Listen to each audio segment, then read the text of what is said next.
Assalamualaikum warahmatullahi wabarakatuh. Selamat malam, salam sejahtera bagi kita semua. Selamat berjumpa kembali di YouTube Ceng Peri Channel. Bapak Ibu GTK seluruh tanah air, pada kesempatan kali ini saya ingin berbagi aksi nyata dalam pelatihan mandiri yang ada pada platform Merdeka Mengajar. Adapun tema dari pelatihan mandiri tersebut berjudul Merdeka Belajar. Nah, Bapak Ibu yang kami hormati, pada langkah terakhir pelatihan kita harus melakukan aksi nyata yang dapat berupa sosialisasi, kemudian bisa berupa diskusi maupun yang lain. Nah, pada kesempatan kali ini saya ingin berbagi ilmu pengetahuan yang kami peroleh pada pelatihan Merdeka Belajar melalui sosialisasi dengan menggunakan YouTube channel.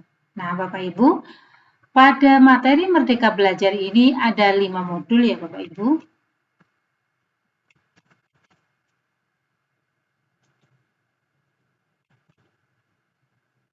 Inilah. Modul yang kita pelajari itu ada 5. Yang pertama, tentang mengenal dan memahami diri sebagai pendidik. Yang kedua, mendidik dan mengajar. Ketiga, mendampingi murid dengan utuh dan menyeluruh. Yang keempat, mendidik dan melatih kecerdasan budi pekerti. Serta yang kelima adalah pendidikan yang mengantarkan siswa ke dalam keselamatan dan kebahagiaan. Bapak Ibu, marilah kita kupas tuntas setiap modul Merdeka Belajar. Modul yang pertama ini adalah mengenal dan memahami diri sebagai pendidik. Jadi Bapak Ibu, kita sebagai pendidik tentunya harus memahami pada diri kita sendiri, baik memahami secara kondisi fisik dan non-fisik, terutamanya yang non-fisik, yaitu tentang kompetensi. Yang pertama, kita harus mampu mengenali kekuatan dan kelemahan diri. Nah, ketika kita mampu mengenali kekuatan dan kelemahan diri, maka kita akan bisa melaksanakan tindakan selanjutnya. Artinya, ketika kita memiliki sebuah kelemahan atau kekurangan, maka kita sebagai seorang pendidik, karena di mata peserta didik kita adalah merupakan salah satu sumber belajar, maka mari kita bersama-sama meningkatkan kekuatan atau meningkatkan dan memperbaiki kelemahan yang ada pada diri kita sendiri. Kemudian yang kedua, kita harus mengenali karakteristik dan kebutuhan murid. Bapak Ibu yang kami hormati, pada materi Merdeka Belajar ini tentunya kita pembelajaran yang akan kita laksanakan itu harus selalu berpusat pada peserta didik. Artinya kita pembelajarannya harus orientasinya kepada kebutuhan murid. Untuk itu kita harus mengenal karakteristiknya. Apalagi kita sebagai guru SD merupakan guru kelas, tentunya kita akan lebih mengenal satu persatu peserta didiknya. Nah, untuk mengenal karakteristik dan kebutuhan murid, banyak cara yang dilakukan, bisa menggunakan instrumen-instrumen yang kita sediakan. Nah, salah satu di antaranya misalnya menggunakan angket ataupun menggunakan instrumen yang lain. Kemudian yang ketiga, bahwa pendidikan itu menuntun kekuatan kodrat yang ada pada diri murid agar dapat mencapai keselamatan dan kebahagiaan.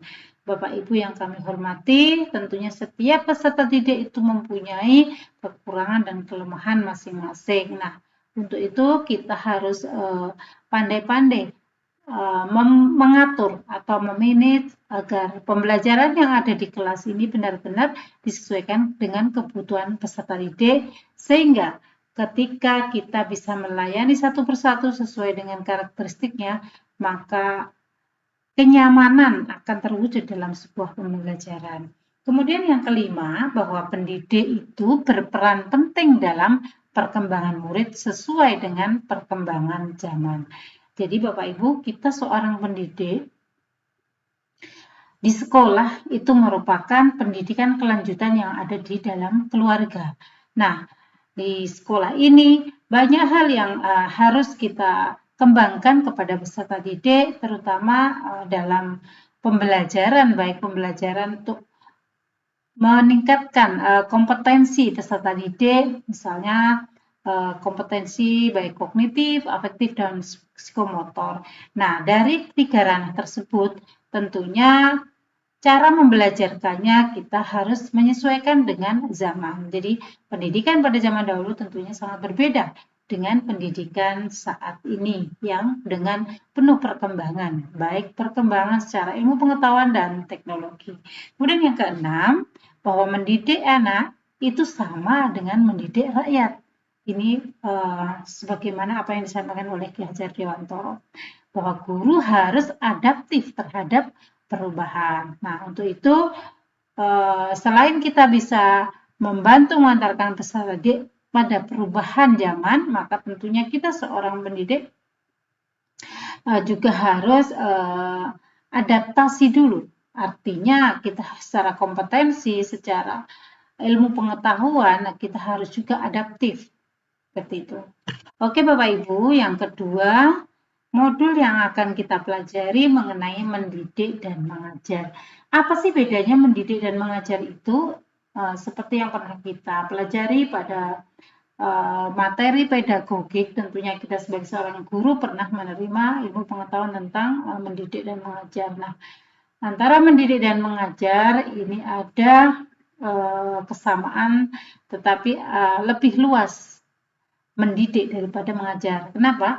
Karena mendidik ini adalah memberikan pengalaman belajar melalui penambahan ilmu pengetahuan, keterampilan, dan sikap. Sedangkan mengajar sendiri itu semata-mata hanya mentransfer ilmu pengetahuan atau memberikan ilmu pengetahuan saja.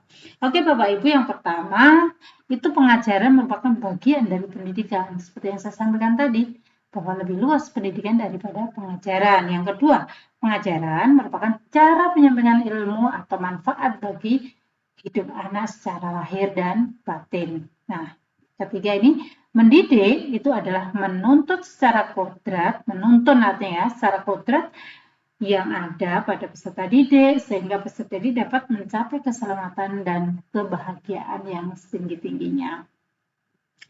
Bapak Ibu yang kami hormati, yang keempat, bahwa pendidikan itu tidak sekedar memberikan pengetahuan, namun mendidik keterampilan berpikir dan mengembangkan kecerdasan batin atau sikap, dalam arti ini adalah karakter.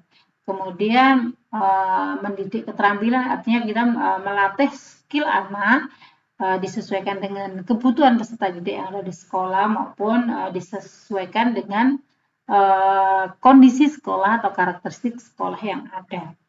Kemudian yang tak kalah penting adalah sistem AMONG. Di sini ada 3 statement dari Ki Hajar Dewantoro bahwa seorang pendidik itu harus ngarso song tulodo, artinya di depan kita itu harus di depan kita harus bisa memberikan tulodo. Tulodo itu contoh. Jadi guru itu digugu dan ditiru.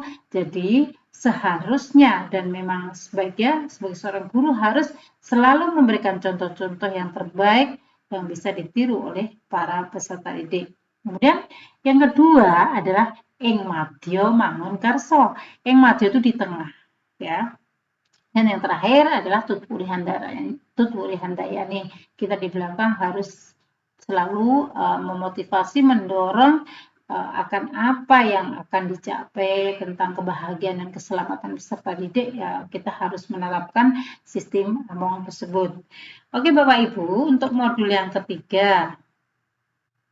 Nah, untuk modul yang ketiga ini mendampingi anak secara utuh dan menyeluruh. Jadi ini di sini saya ilustrasikan gambar guru-guru yang ada di sekolah saya ini, bahwa guru itu tidak hanya mengajar, tetapi juga mendampingi di setiap aktivitas itu selalu care terhadap anak-anak, sehingga anak merasa terlindungi, merasa aman dan nyaman. Ini ketika anak divaksin, kita bantu untuk menjaga anak tersebut. Nah, yang pertama, pendidikan bergerak secara dinamis, menyesuaikan keadaan yang bergerak begitu cepat. Setiap murid dilahirkan dengan kodrat alam yang tidak sama, atau kodrat zaman juga yang selalu dinamis. Jadi karena pendidikan itu selalu bergerak secara dinamis, cepat, karena juga kondisi zamannya yang selalu berubah-ubah, bahkan bisa juga kondisi alam yang berubah. Nah, itu seorang guru harus tetap selalu setia mendampingi anak secara utuh dan menyeluruh. Kemudian yang kedua, kita tidak bisa mencegah perubahan zaman, sehingga cara mendidik dan mengajar kita yang kita lakukan harus dapat disesuaikan dengan perkembangan zaman ada. Nah, misalnya pada zaman 2.0 atau 3.0. Nah, itu sangat berbeda sekali. Pada zaman 4.0 itu kita sudah orientasinya adalah zaman digital dengan 4 kompetensi ya. Kolaborasi, komunikasi, dan sebagainya ada 4. Nah, itu maka kita harus menyesuaikan. Nah, dengan perkembangan ilmu pengetahuan dan teknologi serta komunikasi, misalnya kita sekarang di zaman era digital, maka mau tidak mau gurunya sendiri harus mampu mengimplementasikan digital yang ada di sekolah ataupun bisa otodidak yang nantinya akan diterapkan oleh peserta didik. Jadi kalau memang sudah zamannya seperti mau tidak mau guru juga harus mampu menyesuaikan kondisi zaman. Nah, yang ketiga, guru dapat merancang pembelajaran yang berkelanjutan, terbuka, dan berdasarkan kebudayaan bangsa. Jadi, seorang guru itu sebelum melakukan pembelajaran tentunya harus merancang pembelajaran yang benar-benar bisa berkelanjutan. Artinya berkelanjutan baik dari segi 3 ranah tadi, yaitu kognitif, afektif, dan psikomotor. Tentunya harus terbuka dan berdasarkan kebudayaan bangsa. Nah, dalam hal ini pembelajaran juga harus disesuaikan dengan kebutuhan siswa dan kondisi zaman, juga kondisi alam yang ada di lingkungan sekolah masing-masing. Jadi itu yang menjadi orientasi pendidikan kita, yaitu selalu berpusat pada peserta didik. Nah, tak lupa menggunakan asas trikon kontinu, konvergen, dan konsentris. Oke Bapak Ibu, pada modul keempat yang akan kita pelajari adalah mendidik dan melatih budi pekerti. Seperti yang sudah saya sampaikan pada modul 3 tadi, bahwa mendidik itu tidak hanya memberikan suatu ilmu pengetahuan saja, tetapi di situ juga memberikan keterampilan, melatih keterampilan, juga melatih juga sikap atau afektif. Dalam hal ini di modul 4 masih kita pelajari fokusnya melatih budi pekerti. Nah, yang pertama, budi pekerti itu merupakan hasil bersatunya gerak pikiran, perasaan, dan kehendak sehingga menimbulkan suatu tenaga, cipta, rasa, dan karsa. Yang kedua, bahwa budi pekerti itu juga merupakan perpaduan tadi yang saya sampaikan cipta, rasa, karsa tadi. Nah, bukti budi pekerti siswa tidak hanya dibentuk di lingkungan sekolah saja, namun bisa dibentuk di lingkungan keluarga maupun lingkungan masyarakat. Nah, untuk melatih budi pekerti ini di sekolah kita bisa menggunakan pembiasaan-pembiasaan yang baik tentunya, yang sesuai dengan norma-norma agama maupun sesuai dengan profil belajar Pancasila tentunya yang terdiri dari 6 dimensi yang di situ ada beberapa elemen ya. Nah, untuk itu kita bisa diwujudkan melalui pembiasaan-pembiasaan. Salah satu contoh realnya misalnya pembiasaan berdoa sebelum dan sesudah kegiatan misalnya. Misalnya harus membiasakan 3S, senyum, sapa, salam. Kemudian kalau berjalan di depan orang yang lebih tua atau di depan guru, itu kita harus menghormati misalnya dengan menundukkan kepala atau bagaimana. Nah, itu contoh-contoh pembiasaan yang diterapkan di sekolah maupun di rumah agar budi pekerti peserta didik ini terbentuk dan menjadi insan yang saling menghargai terhadap sesama. Kemudian yang ketiga, kodrat anak diibaratkan kertas yang sudah terisi penuh, yang terisi berbagai macam tulisan, coretan, sehingga tugas pendidik itu hanya menebalkan dan menjelaskan maksud dan tulisan serta coretan tersebut. Itu salah satu pendapat ahli. Jadi ada yang mengibaratkan seorang anak itu kertas putih, mau dibagaimanakan itu tergantung pendampingnya, yaitu guru atau orang tua ataupun masyarakat.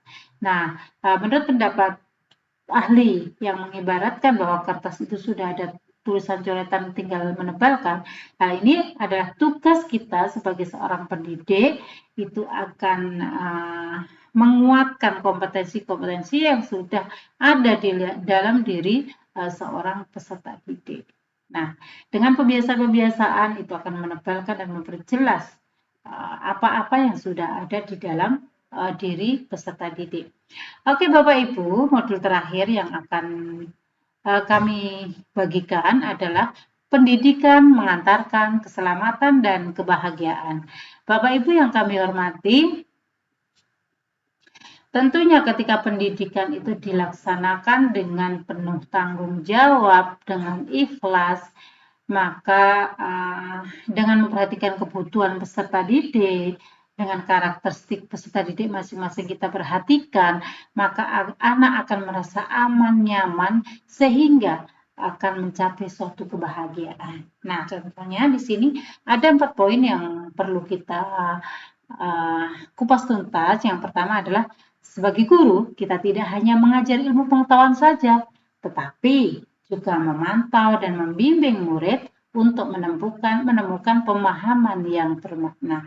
Jadi dalam hal ini, selain kita memberikan ilmu pengetahuan atau kognitif, kita bisa membimbing mereka atau membimbing peserta didik menemukan pemahamannya yang bermakna. Misalnya sebagai seorang guru, kita harus kreatif. Kita harus menggunakan, bisa memanfaatkan model dan metode pembelajaran yang benar-benar mengantarkan pembelajaran itu bermakna. Apalagi pada fase di usia SD itu adalah anak masih dalam taraf perkembangan ini merupakan pemikiran yang konkret. Jadi dalam hal ini ketika anak dilibatkan langsung dalam proses pembelajaran, maka anak tersebut mendapatkan pemahaman atau pengalaman yang lebih bermakna. Nah, kemudian yang kedua, perspektif guru tidak selalu sama dengan perspektif murid. Nah, ini adalah fungsinya kita sebagai seorang guru mengenal diri dan mengenal karakteristik peserta didik. Jadi jangan samakan perspektif kita, karena setiap insan itu punya karakteristik tersendiri. Yang ketiga, yaitu fungsi pendidikan adalah mengantarkan murid agar siap hidup dan mampu mengisi zamannya. Nah, dengan memberikan pengalaman atau memberikan pendidikan yang sesuai dengan karakteristik peserta didiknya, kebutuhan peserta didik, juga sesuai dengan kondisi zaman, maka outcome-nya nanti para murid atau peserta didik itu akan siap hidup dan mampu mengisi zamannya. Demikian tadi materi Merdeka Belajar yang dapat kami pahami dan kami bagikan. Nah, setelah menyimak apa yang saya sampaikan tentang pelatihan mandiri dengan tema Merdeka Belajar, silakan Bapak Ibu untuk mengisi form yang kami buat sebagai umpan balik apa yang sudah saya sampaikan. Terima kasih atas atensinya. Mohon maaf jika ada kekurangan dan saya akhiri. Wassalamualaikum warahmatullahi wabarakatuh.